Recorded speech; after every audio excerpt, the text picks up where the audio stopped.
Good morning and welcome. This is Cheche, the show where opinion counts, live on Citizen TV. I'm your host, Udwak Animo.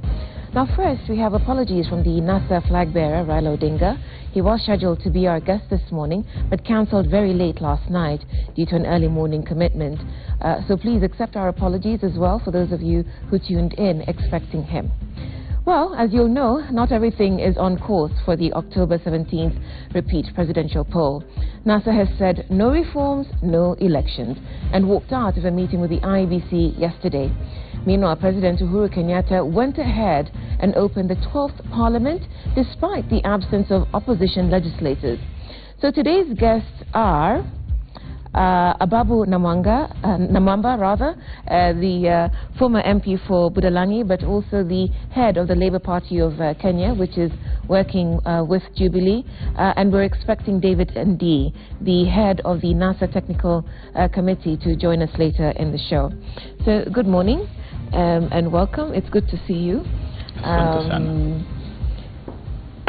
Ababu, I'll start with you. And David Ndii will speak when he comes, but the contestation is fierce on both sides, and it's almost as if each side is trying to outdo itself with claims and counterclaims. To what extent do you understand Kenyans who feel that Jubilee and NASA do not care about Kenyans and their welfare? Of course, first of all, Odo, thank you very much for having me here. I'm very happy to be back here. Of course, there's a lot of concern all around, and the concern is not so much about the politics, because politics is usual, politics is normal, politics is part of the life of any state, especially a democracy such as ours. But the concern is that we seem to be dragging this country off the well-beaten path, the established norm of managing the affairs of this country according to the law, according to the constitution. And I think Kenyans are not so much concerned about the contestation, because contests are normal in any democracy. In fact, contestation is the very definition of a democracy. And if you removed contestation, then really you cannot talk about a competitive constitutional democracy such as ours. What is of concern is that we are doing it in a manner that could end up sabotaging or undermining the constitutional authority of the country. And you see, the moment you throw the constitution into the dustbin, then you shift from the rule of law, move to the rule of the jungle, and you move from what you call democracy to mobocracy. And mobocracy is a state of uncertainty, free for all. All you politicians are inventing new words. We've had tumbocracy, now we have mobocracy. Mobocracy is simply the reign of the mob. The reign of the mob is a terminology that was made famous in Rome. And that in Rome, if you excited the mob and you got the mob on your side, then nothing else mattered. And we cannot have a situation such as that obtaining in Kenya. Let me give you a simple example. There is a narrative that is being built up, and I really, really hope that my very good friend, Dr. David Ndii, is going to be with us here, because there's some issue that I would love to hear him clarify, one-on-one, mundo for mundo, as we say, where I come from. There is a narrative being woven that there is a vacuum, there is a power vacuum, that there is a lacuna of some kind, and that Kenya is not under the authority of a president. And that is very dangerous. It is dangerous, it's unconstitutional, it has got no basis in law or in fact. Because when I look at the constitution, our constitution, Woodworth, is very simple and also very clear. Article 142 of the constitution clearly indicates that a president shall reign from the day he or she is sworn into office up to the moment when the next holder of that office is sworn into office. And so, President Uhuru Muigai Kenyatta is properly in office with the full executive authority under the Constitution, with the exception of limitations that are set out in Article 134 of the Constitution. And that article simply talks about exercise of presidential power during temporary incumbency. And it described, the Constitution described the two instances when you can have what is called temporary incumbency. Is he in a temporary incumbency as we speak? Yes. Why? Temporary. Why don't we just look at the Constitution? Why is he? Because we are assuming that no presidential election took place on the 8th. Therefore, the status quo before 8th prevails. That's the interpretation of some people. That, you see, the Constitution is subject to various interpretations. Yes. My interpretation of Article 134, and I wish we could just go back to a scenario where this country is run, the affairs of this land are managed strictly in accordance with the letter and spirit of the Constitution, then everything would be so simple. A person who holds the office of president or who is authorized in terms of this Constitution to exercise the powers of the president, that's Article 134. During the period commencing on the date of the first vote in a presidential election and ending when the newly elected president assumes office, or while the president is absent or incapacitated or at other times contemplated Article 147. So the first scenario where you have the situation of temporary incumbency is the moment you enter the period designated by the Constitution as being the election period. So from day one, when the Constitution contemplates an election to take place, up to the moment when the next president assumes office, properly according to the law, the Constitution automatically moves the country to the scenario of temporary incumbency. Temporary incumbency also happens in the case that is described in the next article. That is more of interpretation, because I think unlike in a situation where the country is going for a rerun, which is quite explicit in the Constitution, the drafters of the Constitution, in spirit and in letter, did not envisage a situation where the Supreme Court would nullify an election and have people go back. Otherwise, I think it would be captured. The Constitution, as it is now, it depends on one person's interpretation. Actually, the Constitution envisages nullification. It is very, very clear. And when you look at Article 140, which talks about questions as to validity of presidential election, the Constitution actually lays out a whole framework and sets the scenario as to how an election can be challenged in court, and even provides the procedure of how you handle that situation. And it provides 14 days during which the petition must be. No, does it provide for the position of the president in between a nullification and a fresh election? The Constitution talks of a fresh election upon nullification. So that essentially what the Constitution is saying, the previous election is deemed to have been nullified, and therefore what you are going into, in fact what the terms the Constitution uses, is fresh election. So what we are heading towards is a fresh election. But even as you talk about a fresh election, you cannot ignore the reality, the fact that you had an election that was subject to court action. And so that does not count. It does not the count. Moment you nullify it wasn't there. Hold up. We're getting into legalese, and Abab, if I'm correct, what you're saying is that according to the Constitution, even though there was a nullification, the Constitution assumes that from the period of the first election, of the first vote, that Kenya has entered into a period of electioneering, and so the president therefore enters a period of temporary incumbency. That's the point that you're making. But we seem to be splitting hairs about this, because the original question was the behavior of the political parties, the politicians themselves, at the expense of ordinary Kenyans. And so my question to you, panelists, is that your sense that the politicking is unlike anything we've ever seen, given that we have nurses on strike and all sorts of problems facing ordinary Kenyans, and all we hear is, threats of impeachment, threats of no voting, and, everyone trying to do each other with escalating threats. Would that be your sense, Charles? Clearly, we have two sets of people in this country.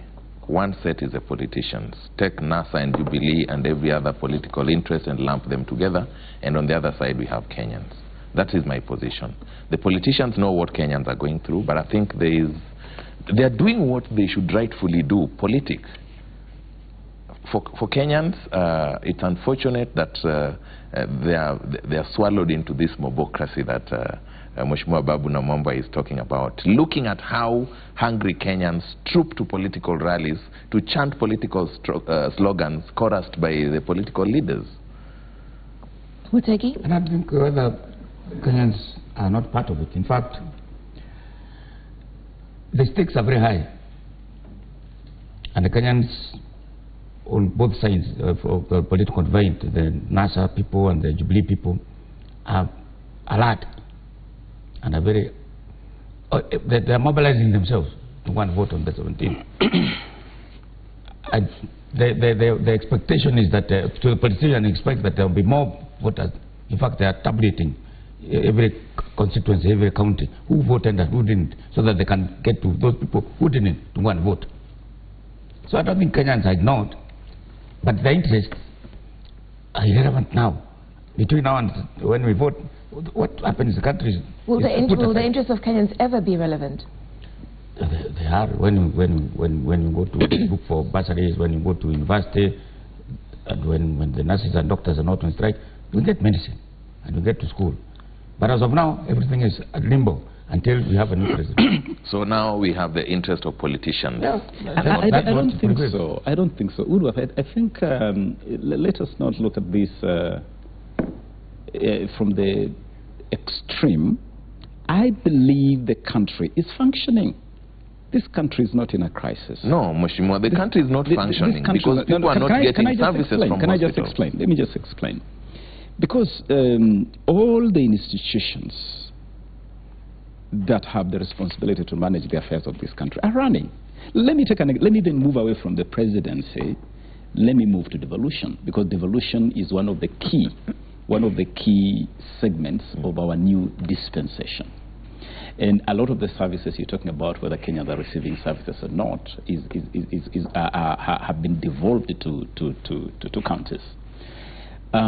Yesterday or the day before, my friend the governor for Turkana, who is the chairman of the Council of Governors, Governor Nanok, yes, announced a decision taken by the Council of Governors to the effect that because nurses have rejected all attempts, all offers that have been made by the Council of Governors. I think there's a team that was put together between the county governments and the national government to resolve this impasse about nurses. And he announced that the county governments will start recruiting new nurses, and they'll start taking some drastic measures to resolve these stalemates in the health sector. Now, for me, this is indicative of that particular level of government getting back to work. They have come from an election. They're getting back to work. They're resolving issues of concern to the public. For me, that is a sign that things are moving. If you look at the national government, what is not moving? Our children just reported back to school, and schools are running. Preparations are underway. Some of them are on fire. I mean, the challenge of school fires is a challenge we have had even before we came into this election cycle. It was even worse before that, and it's unfortunate. It's unfortunate what happened at Moi Girls, what happened at St. George's. But let us not elevate that to really paint a picture of all doom. Parliament has been sworn into office, and I do not know of any single person that was elected to Parliament that boycotted their being sworn into office. Every single member of the National Assembly, every single member of the Senate, every single governor have been sworn into office. They have already commenced operations of those institutions.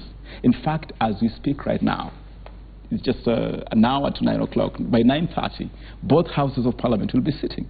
And I'm reliably informed that the National Assembly will commence debate on the budget to be allocated to the IEBC to prepare for the October 17 general election.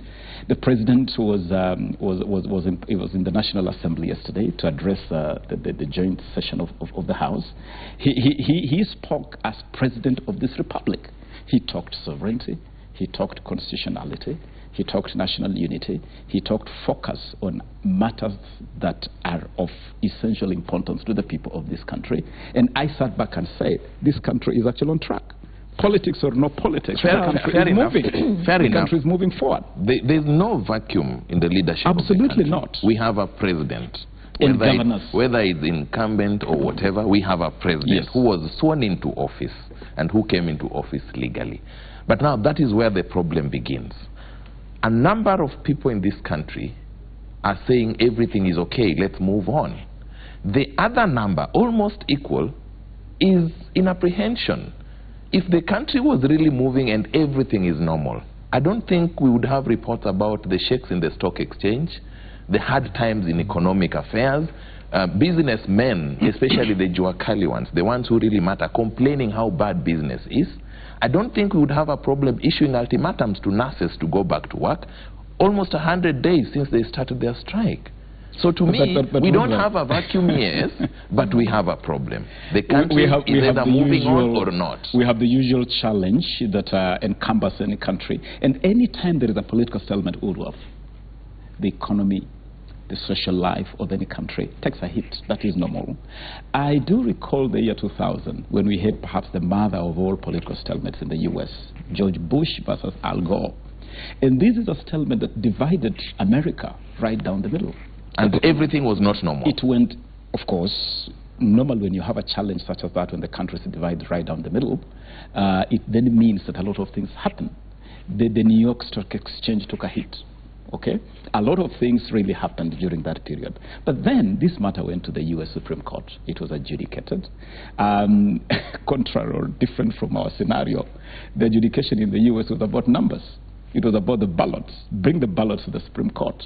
And we can determine from these ballots whether this one voted for candidate A, whether this one was for Al Gore, or whether this one was for George Bush. In our situation, we went principles, and nobody cared to find out really who voted for who. I actually do hope that at some point we shall open those ballot boxes and determine exactly who did Kenyans vote for. But the point I want to make, servers don't matter. What matters is the vote. No, servers matter much more because it says very well in the Constitution.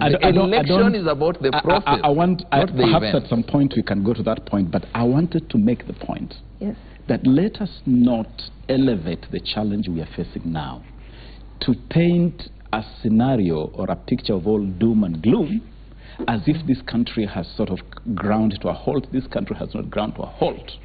This country is moving on. The challenge we are having right now is that Kenya is threatening to become the only country in the world where the minority want to dominate and subjugate the majority.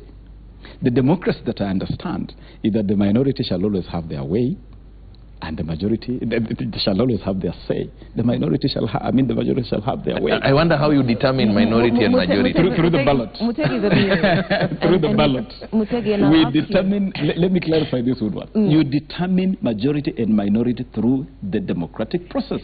And today, when you count all members of the county assemblies in this country, you count the elected members of parliament, both National Assembly and the Senate.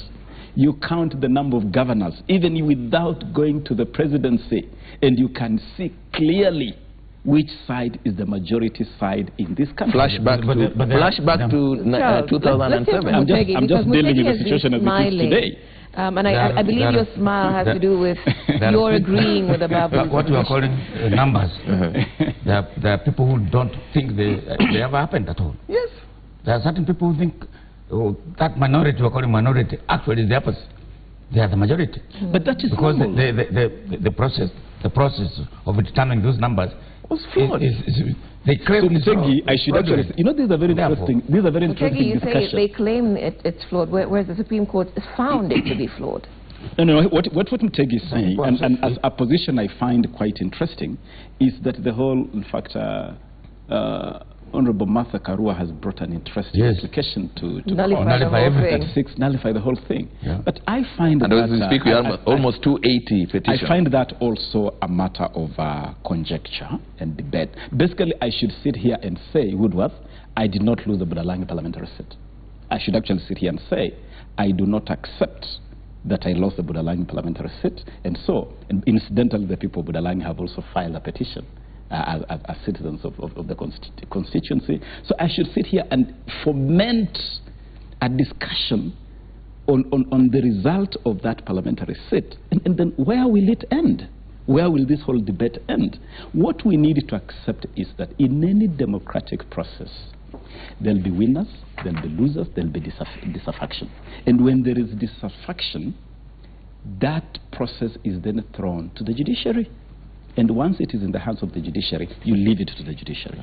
But the fact remains today that President Uhuru Muigai Kenyatta and his deputy William Ruto command a majority of MCAs, command a majority of members of the National Assembly, command a majority of the senators, command a majority of governors. Now, that is what we have before us. You said matters will be taken to the High Court or Supreme Court.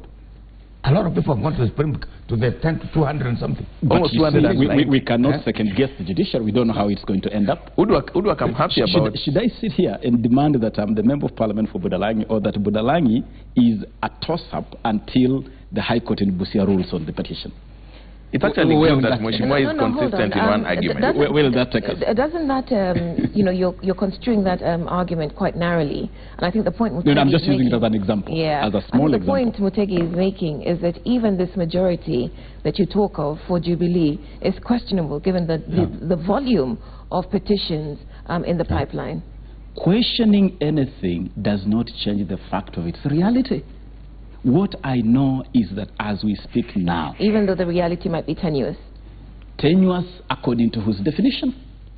Tenuous according to who? No, to the complainants, to the people who have what I also know, Mutegi, is that out there, there are millions upon millions of people who voted for Uhuru Kenyatta. Yes. And they feel shortchanged. Yes. They feel that the Supreme Court sabotaged their mandate. They feel, in fact, there is a feeling for those of us who support Uhuru Kenyatta. We feel that, number one, NASA had a long-term plan where they sabotaged the election. After all, some of the biggest messes in this election that were presented before the Supreme Court originated from the so-called NASA strongholds like Mombasa. And we believe, by the way, listening, for instance, to NASA insider until last week, Senator Hassan Omar, and the kind of information he shared about the mess in Mombasa, he actually clearly told the country that ODM helped to rig the election in Mombasa. Those are the words of Senator Hassan Omar. I'm just quoting him. But then what that means is that those of us who support Uhuru also believe that NASA, number one, sabotaged the election on August 8th. Number two, then influenced the process in the Supreme Court to sort of... If NASA did that, why are they complaining about Ezra Chiloba? Because their whole agenda is based on make-believe and victimhood. I've been part of that system, and it's a system that is anchored on victimhood and cry wolf. And it's good at least you're consistent about the numbers. Create a scenario. Yeah, I'm very consistent. In 2007, I remember you said ODM has the majority and so Raila Odinga wins. And now in 2017... But it was the reality at that time. That's what I'm saying. It was the reality. At least you're consistent about that. I'm very consistent. Because you see, for me, and I agree with His Excellency the President's remarks yesterday, and he has been also very consistent on this, that democracy is predicated primarily on the will of the person, on the will of the voter. You cannot suppress and subjugate the will of the voter.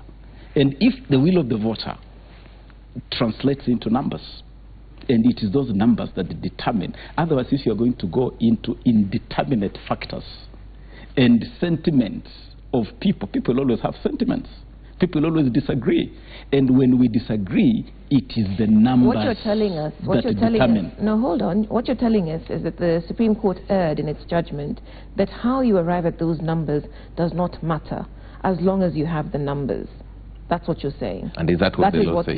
That is what the President has been saying. I absolutely, speaking as an attorney, also as a practicing politician, I did not agree at all with the decision of the Supreme Court.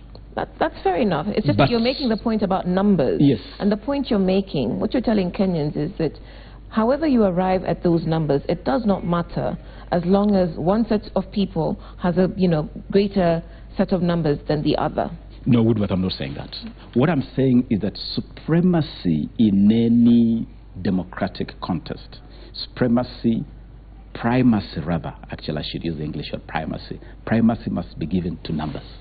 primacy must be given to the will of the voter. The will of the voter, matters. but we know that the matters. will of voters is subverted, that you can manufacture numbers. You're talking about Hassan Omar, your erstwhile colleague in ODM, Yes. And there are several people who have access to grind, both on the NASA side, both on the Jubilee side. There are people who have access to grind talking about rigging. And the argument that you're pushing from the Jubilee side is that numbers matter, but it doesn't matter how you arrive at those numbers. Absolutely not. We say in law, procedure is the handmaiden of substance, basically meaning that the manner in which you arrive at anything, or the style in which you arrive at any conclusion, matters. And but that's what the Supreme Court found. Primacy. I would have loved where the Supreme Court would have said, yes, we have issues with the transmission. But it's not transmission that votes. The will of the people is not in the transmission. The will of the people is in the mark on the ballot paper. I would have been very happy if the Supreme Court had determined. If Jubilee believed in its the other argument is, if Jubilee believes in the authenticity and the truthfulness of the voter, why did the Jubilee lawyers at the Supreme Court not apply to have the vote counted? The question as to the recount was part of the arguments at the Supreme Court. And I think everybody on the Jubilee side has been very clear that the best way to have determined the will of the people. Yes, you may have had issues with how a form looks, whether the form has a rubber stamp or not. And these things happen. And you're going to see a lot of them by the way during these multiple petitions all over the country. That you'll have some clerical errors. In some instances, you may even have incidents of sabotage. After all, the people who manage elections are not angels from heaven. They're just human beings. They're just you and me, Mutegi. So you'll have certain challenges. But then when you have those challenges, ultimately, you go to the point where the will of the person is so clear. The question is, why did the IBC and the president not apply for the counting of the vote? You know, this petition was not the president's petition. It is NASA that should have insisted on a recount. And in any case, I do recall that a recount was actually part of the arguments. And as far as I'm concerned, the Supreme Court in its wisdom has what is called original jurisdiction. It had the wherewithal to demand or to order a recount. And in my view, at some point, and I agree with the Deputy President, I think he was at this station some time back, and he insisted on Monday night. At some point, let us all take all these ballot boxes to Kasarani under the supervision of some authority, even if it's IBC and the Supreme Court jointly, and count these ballot papers. Because at some point, we have to clear this air where people feel... Because there will be no issue of for that 4A or that 4B. Just count the ballots. Just count the ballots and count those ballots and tally them with what you call EVID kits, the electronic voter identification kits, because the kit will tell you who came to the polling station, and you can easily cross-check the EVID kit, because the EVID kit is like the Safaricom technology where it can give you a printout. On KIEMS, I think. No, KIEMS is the transmission. Yeah. But the EVID is that kit that sort of identifies you biometrically. If you could marry the EVID kit printout and the ballots in the ballot boxes, then we'll determine who got the majority votes. Okay. And I have anyway, no we'll doubt, determine who gets majority. I have no doubt that Uhuru October. Kenyatta has the majority votes in those ballot boxes. Look, we'll take a break now. This is Cheche, and we're live on Citizen TV. Please send your questions and opinions for David and Dee of NASA, whom we hope will join us, and Ababu Namwamba of the Labour Party of Kenya. Our SMS number is 22422, and you can reach us on Twitter using the hashtag Cheche.